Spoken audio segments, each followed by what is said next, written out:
Only 4 months after the assassination of David Webster, the most prominent white member of the Namibian liberation movement, Anton Lubowski, was shot and killed in front of his house in Windhoek. One of the men who conspired to kill him, Irish citizen Donald Acheson, was arrested soon after the murder. After a few months, he was released without being tried, and he left the country. Acheson's release was the first mistake in a long and shameful history of the grossest negligence, incompetence and corruption that I have ever seen in any judicial system. The incompetence is continuing. This week, a new inquest was held into Lubowski's assassination. It brought us not a single new fact. The only noteworthy event was that the presiding judge jailed a Namibian newspaper editor for contempt of court.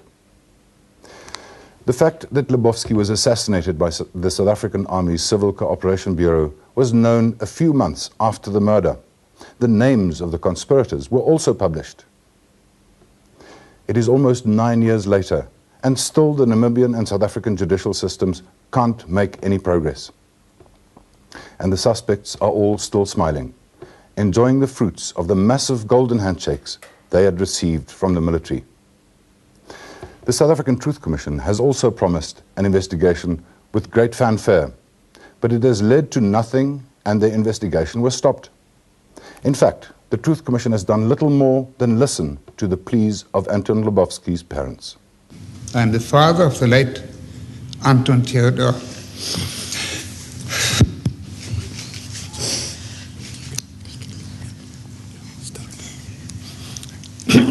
Sorry.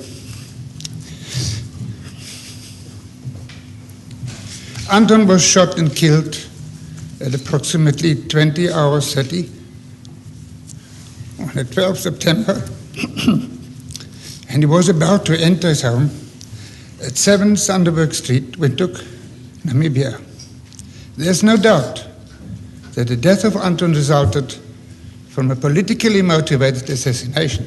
I am requesting the Commission to help us to take away the hindrances so that our child's murderers can be tried in a court of law. The assassination was planned here in South Africa by Afrikaners and was committed in Namibia when it was still under South African jurisdiction. We still haven't had any justice being done.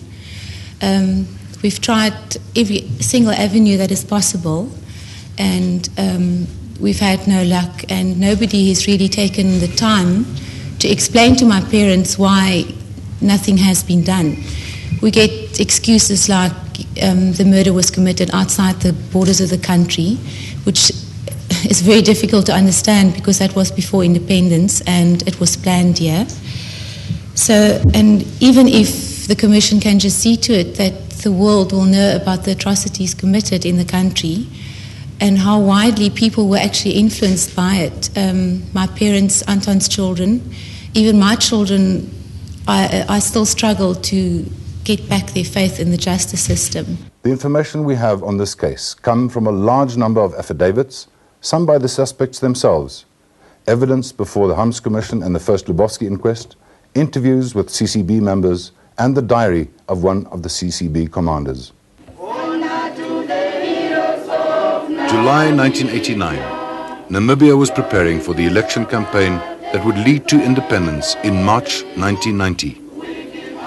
In South Africa, the head of the CCB, Joe Verster, called in 3 regional structures of his murky organization to launch a campaign to destabilize SWAPO.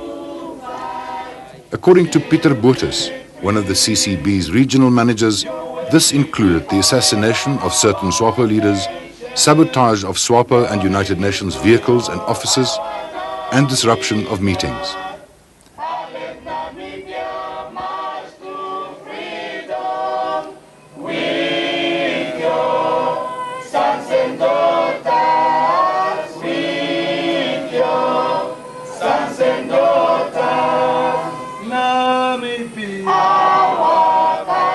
The head of Region 6 of the CCB, Staal Burger, and his men were eager to launch into this new adventure.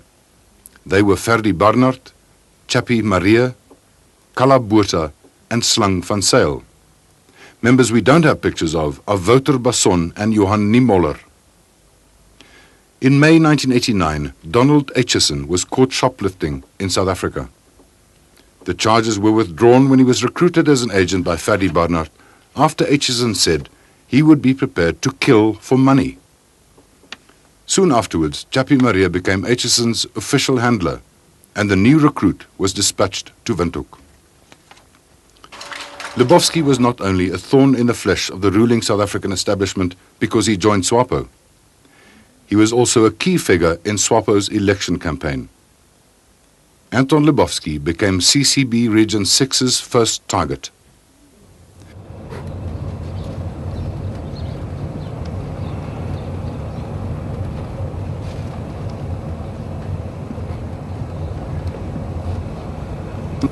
Niemoller and Barnard made elaborate videos of Lubowski's home and the area around his house, and tapped his home and office telephones. And on the 1st of September 1989, CCB boss Joe Verster, Staal Burger, Chappie Maria, Kala Bosa and Wouter Basson watched the videos in this hotel room in Johannesburg and decided on a plan of action. Around 8 o'clock the evening of 12 September, Acheson's landlady saw him sneaking out of her property with what looked like a rifle in a bag. He got into his rented red Toyota Conquest with someone else and drove off. Prosecutors and policemen believe the other passenger was his handler, Chappie Maria. A little earlier, Anton Lubowski phoned his partner, Michaela Clayton, from his SWAPO office to tell her he was on his way home. As Lubowski got to his front gate, a red Toyota Conquest stopped a few meters away from him. One of the occupants shot Lubowski several times with an AK-47. Lubowski died immediately. Okay. This bullet holes from automatic weapon. From automatic weapon as well, bullet holes.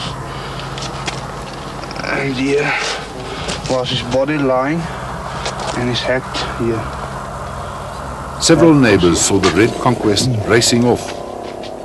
A little later, Acheson's landlady saw him climb over a wall to his flat in her backyard. Lubowski was buried as a national hero.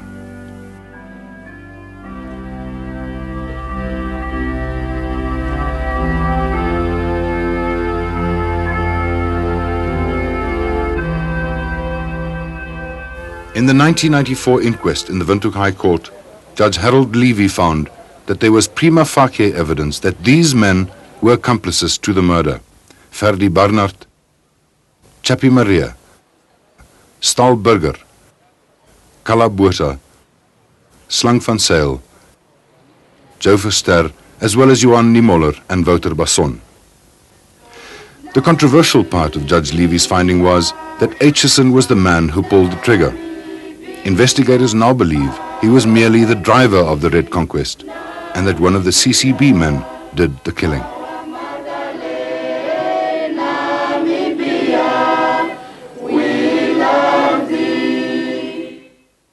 Judge Levy harshly criticized the Prosecutor General of Namibia, Hans Heyman, and some of the police investigators.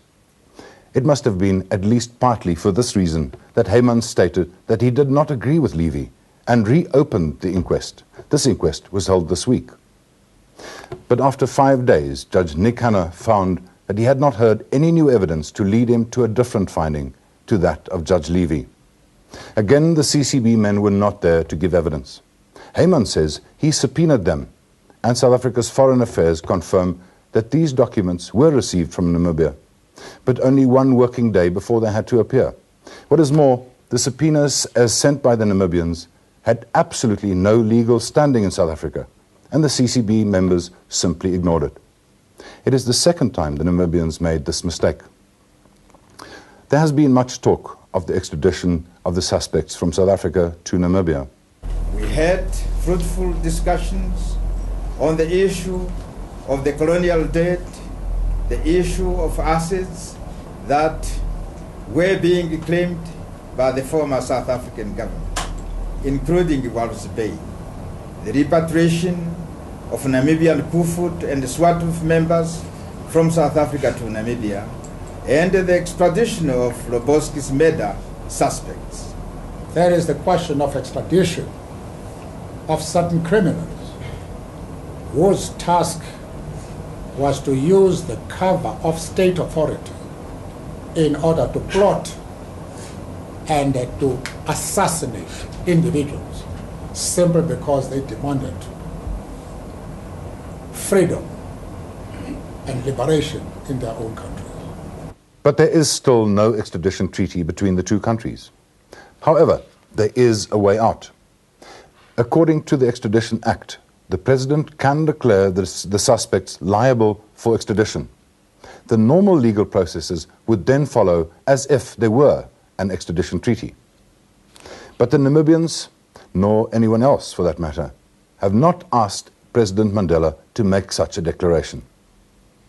One should be forgiven for beginning to wonder if there is a political will in Windhoek or Pretoria to resolve this assassination. Perhaps there are still people in power who believe this great lie by former Defence Minister Magnus Malan, recently repeated before the Truth Commission. Ek onthou vandag hier dat meneer Lubowski 'n betaalde agent van militêre inligting was. Ek is verseker dat hy goeie werk vir die Suid-Afrikaanse weermag gedoen het. Die hoof van staf inligting, generaal Witkoek Barnos, sou dus geensins optrede teen Lubowski goedgekeur het nie. It has been proved beyond doubt by statements coming from former military intelligence officers and analyses of the forged documents produced by the military that Anton Lubowski was never a spy. There seems to be only one way we will ever get to the full truth about Anton Lubowski and have it sanctioned by a court of law, if the 7 South African CCB members named by Judge Levy were charged with the crime of conspiracy to murder. Because all the evidence indicate that the assassination plans were made in Johannesburg. There is at least one full account, that of Slang van Zyl, of the Rosebank meeting where the assassination was sanctioned. And regardless of who pulled the trigger, the large body of evidence gathered so far indicates that all the suspects probably had either actively participated in the plans or knew about it and helped cover it up. This would mean they had a common purpose with the killer. In the interests of justice and the interests of Anton Lubowski's family and 2 young children, we should all hope that this prosecution will indeed happen in the next few months, as has been promised by Justice Department officials. Back to the Truth Commission.